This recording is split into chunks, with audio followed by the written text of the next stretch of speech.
This isn't a tabloid headline, it's a political shockwave. Behind closed doors in Westminster, members of the British Parliament are quietly preparing something unprecedented, something even King Charles has been reluctant to take on: the permanent removal of Harry and Meghan's royal titles. A confidential proposal, informally called the Royal Reset button, is already being drafted. And its purpose? Harsh and straightforward. Erase every privilege. For Meghan, this could be a nightmare come true. Her entire multi-million-dollar Duchess brand could collapse overnight. For Harry, losing the Prince title could mean losing it all, leaving him quietly scrambling to reach the palace. But who is the unseen strategist behind this bold, ruthless plan? Insiders reveal that while King Charles struggles to balance fatherhood and the crown, another top royal, Prince William, has lost patience and moved behind the scenes. Today, we're uncovering leaked documents, the real tension in Montecito, and the fierce power struggle shaking the royal family from within. If you're ready to get the full story, hit like, comment Royal Collapse, and subscribe now.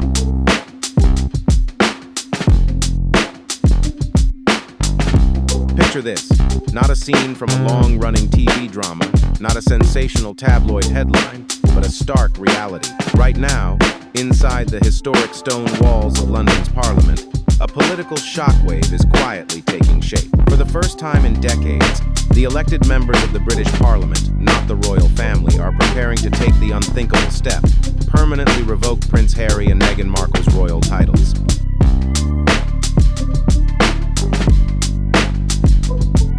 That's right, you heard correctly.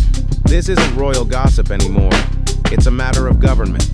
A bill, known internally at Westminster as the Patent Reform Act, is reportedly being drafted in secret. Many are calling it the Royal Reset button, a move so daring it's said to have sent shockwaves even through the most seasoned courtiers inside Buckingham Palace.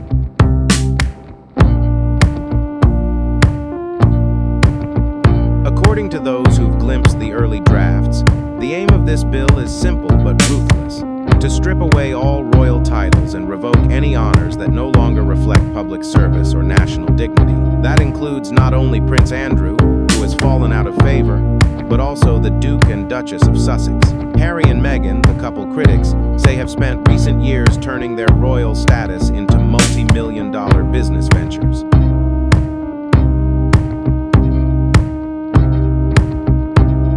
Their high-profile Netflix projects and candid public revelations have rattled the very foundations of the monarchy. For decades, the royal family's motto has been "keep calm and carry on," but Parliament's patience seems to have reached its limit. As one Westminster insider explained, if you spend your time criticizing the institution, you can't keep reaping its benefits. This is no longer just a royal drama.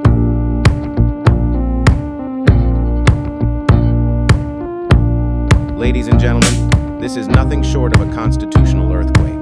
When the government steps in to do what the monarchy, for one reason or another, cannot or will not handle on its own, it signals that something fundamental in the system has finally broken. And now the question is simple: how did we get here? To understand what's truly unfolding, we need to go back in time, not just a few years, but over a century, all the way to 1917.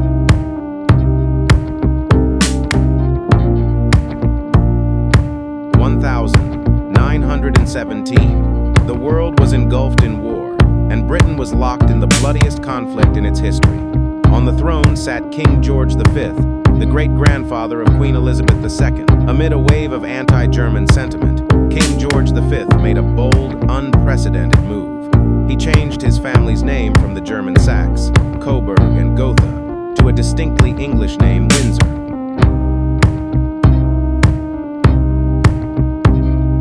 But he didn't stop there. King George V issued a legal decree known as the Letters Patent. This document set the modern rules for who could be called a prince or princess, and who could bear the title His or Her Royal Highness. Essentially, it became the law defining the royal bloodline. Its purpose was to streamline the monarchy, and it still governs these rules to this day.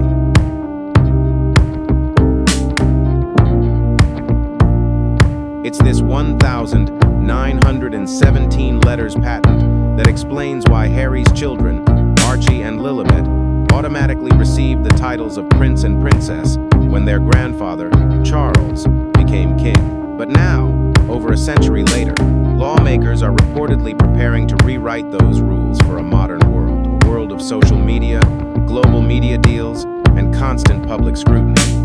A world, they argue, where royal titles are no longer just inherited, but must be earned or at the very least, upheld through service, duty, and respect for the institution that grants them.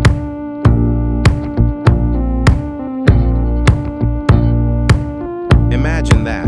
The very rule that gave Archie and Lilibet the right to be called prince and princess could now be changed to take it away. This isn't the first time the monarchy has faced a major reckoning. In 1936, King Edward VIII abdicated the throne for the love of an American divorcee, Wallis Simpson, a decision that shook the British Empire and forever altered the monarchy. That moment came to be known as the abdication crisis.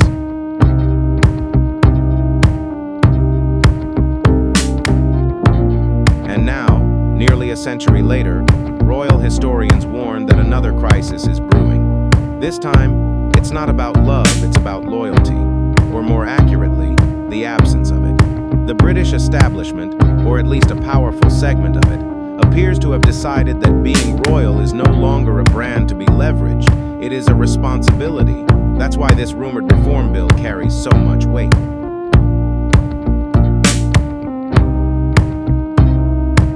If passed, it would mark one of the most significant constitutional moves since the abdication. It would grant Parliament unprecedented authority to revoke any royal's titles if they are found to have misused their privileges or harmed the reputation of the crown. For the first time in generations, the monarchy would no longer be untouchable. But as Parliament gears up to act, whispers within the royal household hint that this story isn't just about politics.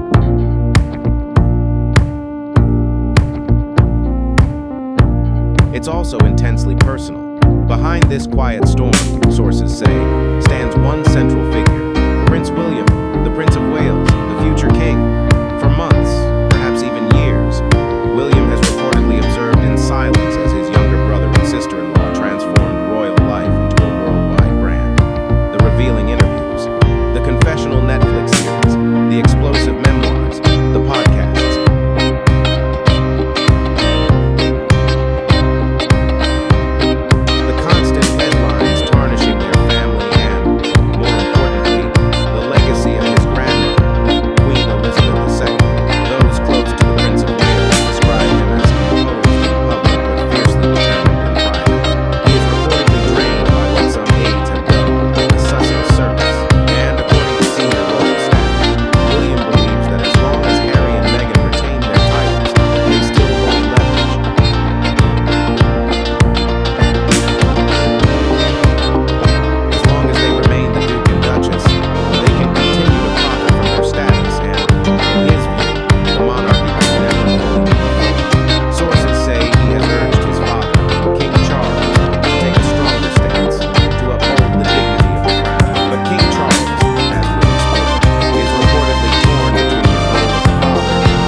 And before long, Parliament started to pay attention.